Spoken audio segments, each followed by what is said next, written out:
Okay, working on postural control. Using an unstable surface. Going through fundamental movement patterns with a hip hinge or deadlift.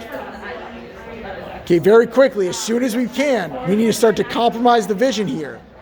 Otherwise, we're reinforcing the visual motor dominance that we're trying to override. Shifting the central nervous system to a sensory motor strategy rather than a visual motor. So rapid blinking,